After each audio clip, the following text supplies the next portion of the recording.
You're not stating facts, you're stating opinion. Mr. Secretary, Black and brown Americans feel like they are under attack by this administration. President Trump has ordered state legislators across the country to redraw maps to dilute Black political representation. Moreover, Trump has weaponized the DOJ to go after groups like the Southern Poverty Law Center because of the work that they've done to expose white supremacy groups that are often supporters of President Trump. Congresswoman Terri Sewell walked into that hearing with a single number, and she used it to dismantle everything Scott Bessent had been telling Congress and the American people about the state of the economy under Trump. And the number is 0.5%, which is the GDP growth figure for the first quarter of 2025, and which represents the worst economic performance the United States has posted in years. And what made the exchange so damaging for Bessent is not just that the number is bad, but that it directly contradicts the specific claims he and the administration have been making repeatedly and confidently about the economic strength that Trump's policies were supposedly delivering. And the gap between what was promised and what the actual data shows is not a matter of interpretation or a question of which economic model you prefer, but is a straightforward factual contradiction that Bessent had no clean answer for, no matter how many times he reached for the administration's standard talking points about long-term vision and structural reform and the economic inheritance from the Biden administration. And make sure to subscribe so you never miss a video and watch this. You promised the American people that the big, beautiful bill would lead to big economic boom for the American people. In a statement you made on July 3rd, 2025, after the passage of the so-called One Big Beautiful Bill, you said that the legislation would unleash growth in the American economy. Republicans pledged that it would stimulate economic growth and lead to an additional $2.4 trillion in government revenue. However, the most recent GDP data shows that the economy barely grew in the last quarter of 2025 at a rate of only 0.5% and continues to fall below expectations in the first quarter of 2026. Time and time again, you told the American people not to believe their own eyes or what's in their bank accounts, while families have been hit with higher costs from Trump's illegal tariffs and his costly war on a war of choice in Iran. This administration continues to insist that the economy is thriving. The reality, sir, especially for the folks that I represent in Alabama, is that you forecast a 5.4% growth in GDP for the fourth quarter 2025 and only delivered a 0.5% growth. The reality is that wages have fallen behind rising inflation and that job growth dramatically slowed down since Trump took office. Mr. Secretary, I'm asking you rhetorically the following questions. I ask you, why was your analysis so wrong? And I'm asking you rhetorically, since you've shown yourself not to be able to answer questions on this side. So let me try to answer it. Could it be that Trump's illegal tariff or the cost of the war of choice in Iran were the reasons why your analysis was off? Whatever the reason, I want you to know that the people that I represent in Alabama are hurting under this economy. Prices in Alabama have fallen by 3.6% over last year. Energy prices are up 18%, and exports of Alabama products and services have dropped by $3 billion since President Trump took office. In addition, the Iran war has cost American households over $100 billion. Grocery prices are rising faster than any time in the last 4 years, and gas is over $4 a gallon in Alabama, where last year it was only $3 a gallon. Mr. Secretary, your economy, this economy under this administration is failing the American people, and we can and must do better. My second question, or my second topic I'd like to discuss is what's going on. Sir, I haven't asked you one single question. I will point out Mr. Chairman, I asked to reclaim my time. I'm not asking him a question. I'm stating facts. You're not stating facts, you're stating opinion. Mr. Secretary, Black and brown Americans feel like they are under attack by this administration. President Trump has ordered state legislators across the country to redraw maps to dilute Black political representation. Moreover, Trump has weaponized the DOJ to go after groups like the Southern Poverty Law Center because of the work that they've done to expose white supremacy groups that are often supporters of President Trump. I am asking you, sir, that if the IRS plays a role in these cases, I ask that you ensure that the IRS is not improperly influenced by the president or this administration during the duration of that case, and I trust that you will make sure that that does happen. Lastly, Representative Davis and I sent several letters to the IRS, and I think that Representative Davis, during his questioning of you, asked you about it. This most recent tax season was the first time that the president signed an executive order in September of last year that ceased paper refund checks from being issued. This decision to upend paper checks has led to a significant delay in refunds for those taxpayers. And I understand in your response to Mr. Davis, you said that 95% of those that receive their refunds get them electronically. Well, I represent the 5% that do not have access to electronic repayment. Those folks need paper checks and they need their refunds now.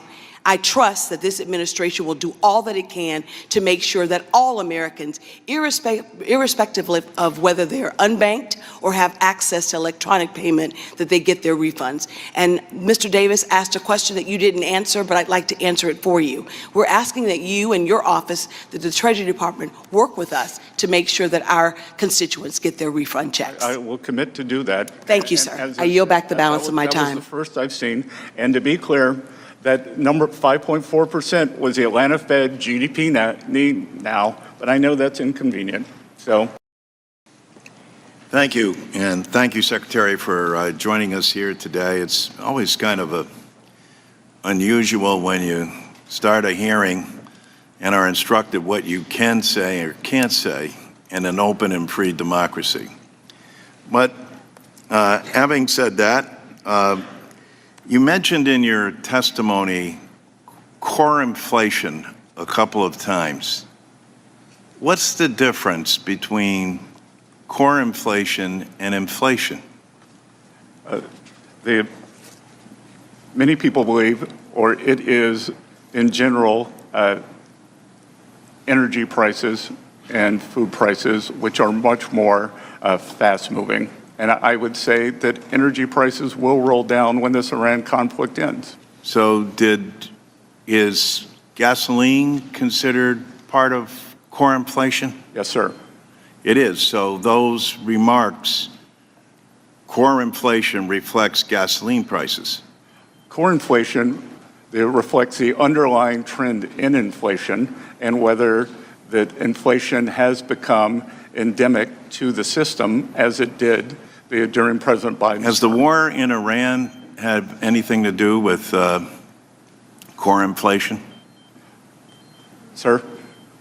Does the war in Iran have anything to do with core inflation? Or you can't answer that, or no. either? Or are we precluded from asking that?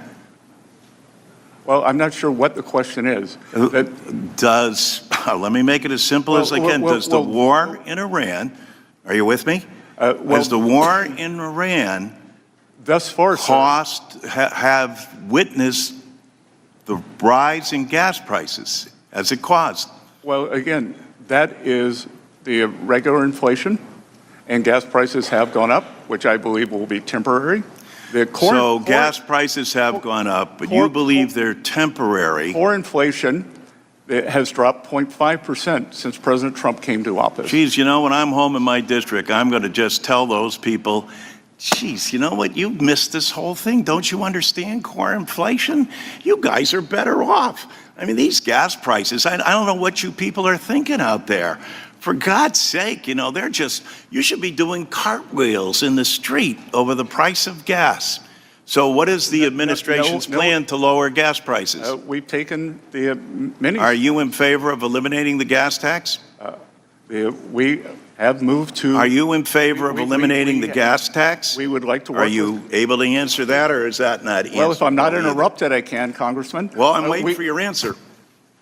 We have asked Congress to move to eliminate the gas tax. That is done through statute. You have moved that. So you're in favor of eliminating the gas tax. We have asked for that. So we can join bipartisanly today because you're in favor to eliminate the gas tax. Again, the White House has asked for it, sir. They have? Why isn't it before the committee for a vote? I don't run the agenda. Well, it's good to hear that we're in favor of something that we can work on bipartisanly that will help relieve people who need it the most. Forgive me, but people in my district aren't doing cartwheels over this economy. They haven't seen the impact that you claim that they're all receiving. People hear a lot of rhetoric, et cetera, but that doesn't pay their grocery bills. That doesn't pay their heating costs. That doesn't put fuel in their tanks. That doesn't help them get through the day-to-day grind of their lives. And so coming here and filling us with platitude and telling us how grateful we should be to the Trump administration for everything that it's done, Well, Congressman, is this war responsible for any of this? Congressman, food at home is up 2.5% since President Trump took office. Are we at war currently? Which is twice. Are we It's at up war twice that much currently? every year under the Biden administration. Are we at war currently? That the conflict has been halted. The conflict has been halted. So we're not at war. So our military is not involved. We're not at war. Again, if you would like for me to call the Secretary of War, I can ask. I'm the Secretary So of as part of the Treasury. administration and as part of this, we're not at war. How in God's name, if we can't answer any questions at all, and I don't know, maybe there were some special orders where we're not allowed to these questions or not, we ought to make that clear. Are we at war or not? I'm asking as relation to the cost of going up for oil and gas. That hasn't risen. Has it risen because of the war? It did rise because of the conflict, yes, sir. The conflict. So that's what we call it.